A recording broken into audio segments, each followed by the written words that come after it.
Hello friends, and welcome back to my channel. As you can see, we're kind of having like a little informal sit-down chit-chat today. I was originally going to do this as a chatty get ready with me, but it felt like a serious enough topic to sort of sit down and devote some undivided attention to. So let's talk a little bit about what's going on in the piercing industry right now. And really, there's two main factors I want to talk about, and this is primarily going to be specific to piercing in North America, and more specifically than that, piercing in the United States. First, I want to talk about the cost of gold, which kind of applies to piercing everywhere. So I remember maybe 5 or 6 years ago being able to sell someone a gold seam ring for their nostril for 50 to 60 bucks. You wanted a gold hoop for your nostril, 50, 60 bucks. You wanted, an implant grade sealer and niobium hoop, 15, 20 bucks. But if you wanted gold, 50, 60 bucks. Like, very reasonable, I think, difference in cost for that. I can't sell you a seam ring for your nostril for under $100 these days. I just can't. And that feels so weird to me. It feels so weird to me to charge someone $110 for a plain seam ring. No gemstones, no adornments, no beading, no nothing, just a plain seam ring. But the cost of gold has risen exponentially in the last couple of years. As of September 2025, gold price is approaching all-time highs, having surpassed $2,000 per ounce during the pandemic, and again in late 2022, it is once again over $2,000 per ounce. It has risen 86.17% in the last 5 years. As I'm looking right now, gold is currently at $3,680 per ounce, according to the internet. I thought it was crazy the first time gold went above $2,000, and now we're sitting at $3,000, and it's predicted to go up to $4,000 before the end of the year. The cost of gold is skyrocketing, and that's going to really affect the piercing industry. If you like gold jewelry, if you enjoy wearing or purchasing gold jewelry, it's probably never going to be the price that it is right now again. It's just going to go up, and gone are the days of me being able to sell you, a cute gold end with a gem in it for, $70 or $80 or $90. Not completely. There's some gold ends that I still carry that hit that price point, and I'm going to keep carrying them for as long as I can at this price point and trying to stock up. But the price is just...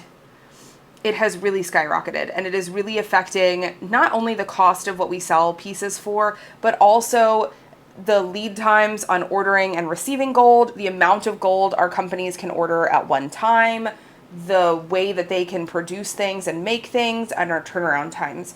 All of this is being affected by the rising cost of gold. Here in North America, and particularly in the United States, we have another fun thing happening, which is tariff changes. The de minimis exception used to allow for any order below $800 to there was an exception, it didn't get tariffed. And that's gone now. And now you can pay upwards of $80 no matter what you spend. I could special order one $40 piece for someone from a Canadian company, and we'll have to spend $80. We'll have to spend double the price of the piece to get it across the border through customs. And I really say that this affects North America because this is having a really big impact on our Canadian and our Mexican brands. I've been in communication with some of my vendors and some of my suppliers about how stressful this has been, especially given that like 75% of their customers are in America. So kind of all of North American jewelry manufacturing and body jewelry is in a bit of an uproar right now because the cost of gold has skyrocketed. Everything is so much more expensive than it used to be. It's so much more expensive to get gold and make gold pieces and sell gold pieces. And it's so much harder to get these pieces in and out of the country and order these pieces and order these things, or even order the material and the stones and the settings and the tools that they use to create these pieces that simply aren't made here in America. let alone the struggle for studios to stock designs that are unique to specific companies. There's a lot of designs and pieces and elements that are 100% unique to certain brands and certain makers. And those makers aren't all located in North America. And so increasingly, I either have to wait till I have enough need to order over $800 from a specific company, order it anyway for just one or two pieces for a client and pay a huge tariff on bringing it in, or try and see if there's an American manufacturer who will rip off the other company who created and designed this piece so that we can avoid tariffs and order minimums. And I'm very nervous that that third route is the route that a lot of people are going to take. And a lot of companies who have built their businesses around certain hallmark designs and certain hallmark pieces will find many American companies just don't care and are ripping them off. And that could destroy small businesses, many of whom are women and queer and POC owned. So from my perspective, I'm not going to be asking any American companies to rip off other brands' designs, especially not their, like, the classic designs that I think of when I think of that brand or when I think of that maker. I would rather deal with the stress of having to bring pieces in and, like, make whole orders around one or two client special orders, or get enough interest in placing in orders from that company and have enough clients wanting pieces that I can justify the order, or pay the tariffs. Then convince people to rip off designs that could really end companies and really end people's, way of making a living. But I wanted to come on here and be transparent about this because I'm seeing a lot of these conversations in professional piercing spaces, but I'm not really seeing a lot of people having these conversations with their clients. And I think clients deserve to be included in this conversation as well. You deserve to know why that cute gold end that you bought from your studio 3 years ago for a reasonable price now costs double. You deserve to know why that special order from that company overseas that makes that one piece that you really love might take 3 or 4 or 5 months to get in. And I think we as a community kind of have to talk about this in order to prepare for it. Now, I don't think you need to rush out and buy pieces right away. I don't think you need to run to your studio and get and order the pieces you've been thinking of. I do think the cost of gold is going to continue to go up and up. So if there's gold pieces that you've been eyeing, know that they're just going to get more expensive over the coming years. So if you're in a place to order or purchase a piece that you're excited about right now, that might be smart.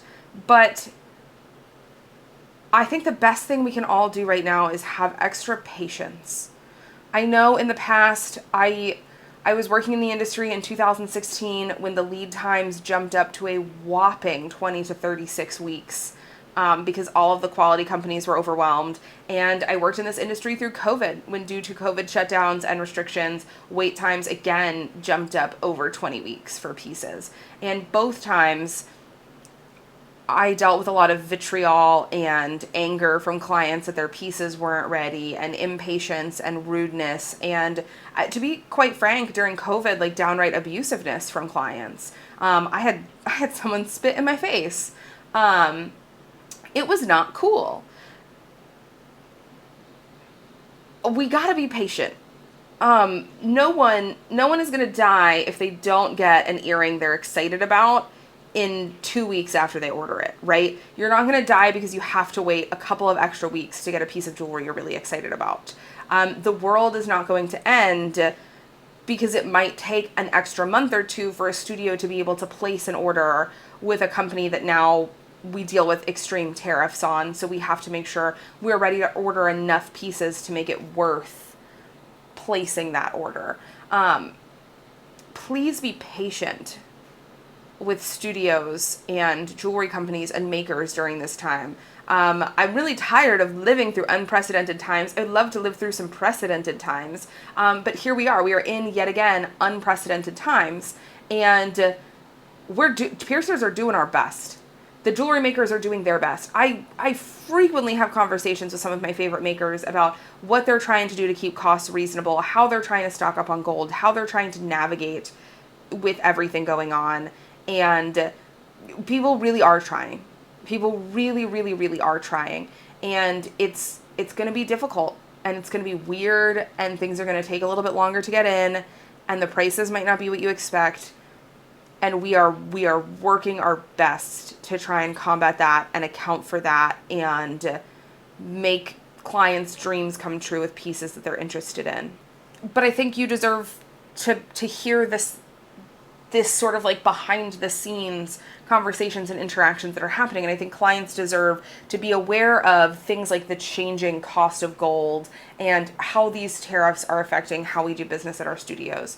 I haven't even touched on, like, a lot of our disposable supplies come from overseas. Gloves, gauze, surface disinfectant, like a lot of this stuff are, like, there are medical supply company hubs here in America, but a lot of them are getting these made elsewhere. We're seeing increases on gloves. We're seeing increases on disposables.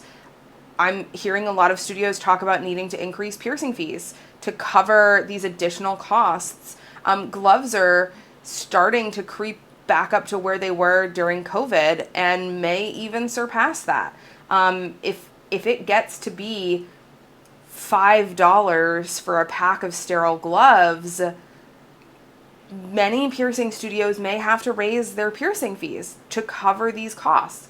And I want to name, it's not fair, right? It's not fair. The way that this is happening is completely unfair. This introduction of tariffs, when a lot of this manufacturing, there is no infrastructure for in America, there are no factories for, there is no one making. We have exported all of those factories overseas, and now we have no choice but to purchase some of these things from overseas. And the consumer pays the tariffs. The consumer pays the cost of this. The 100%, the reason why things are getting more expensive in piercing outside of the rising cost of gold is these tariffs are being passed directly to the consumer.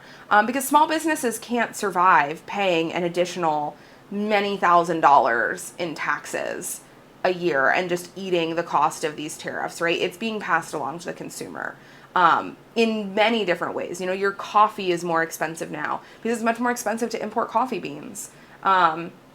We're seeing costs on clothing and shoes raise because it's expensive to bring those in now. It's very unfair. And piercers, by the way, are aware. Like, we're not thrilled about this. We're not excited about this. None of us enjoy this. And most piercers I've spoken to are doing their veritable best to prevent this increase in cost from hitting their customers. I know a lot of studios who are doing everything they can to try to avoid raising piercing fees, and trying to keep, affordable gold pieces in stock. But I think it's going to get tough. And I think we should be honest with our clients about what we are dealing with so that you can understand sort of what's going on, and hopefully from that understanding be supportive of your local studio and piercer when a special order takes longer than you expect, or a piece that you were looking at a couple years ago is far more expensive than it used to be, or when a piercer doesn't want to ask an American company to rip off a very special or important design from another company just because they aren't based in America. I hope that we as a community can come together and let this be a moment where we don't let instant gratification and want and FOMO dictate how we behave, and we instead are willing to work together and say, well, I'm not going to steal this design from this company just because I want it now or I want it sooner. I want to support the original people who made it. Where we can come together and say, I know that my local studio is doing everything they can to keep things reasonable for me. And I understand that it's not that fault that we have these ridiculous tariffs. And I'm still going to try and patron and support them, even if it means that I maybe get pierced less frequently or get pierced with simpler pieces of jewelry. Or maybe I just explain to them my financial situation and say that I understand why their costs have gone up, but, like, is there something we can do? Is there something we can work on? Maybe we as piercers can see what we can do about doing more with sliding scale and accessibility in our studios, understanding that increasingly these tariff costs being passed along to the consumer are making piercings harder for people to access. I think it can look like a lot of different things. And there's a lot of different ways that we can go about handling this. But I hope in talking about it and in being honest and transparent about it, there can be more support and compassion and understanding for your local piercer and kind of like what they're dealing with all of this. But gold is getting steadily more expensive. Tariffs are beginning to have a really big impact on jewelry sourcing, and I'm sure we are going to start to see it impact medical supplies even more. I know tattoo artists have already been very heavily impacted by tariffs on medical supplies and disposable supplies. I've spoken with so many who are talking about the rising costs of inks and machine parts and things like that. We will weather it the best we can together, but please be kind. Please be patient with your local studios. Please be patient with the jewelry companies. And know that these next couple of years are going to get a little weird. And compassion and understanding and grace is going to go a really long way. Thanks for sitting down and hanging out. I wish it was a happier video or better news, but hopefully there'll be another update soon that is happier or does have better news. And in the meantime, have a wonderful rest of your day, and I can't wait to sit down and chat with you again next week. Bye.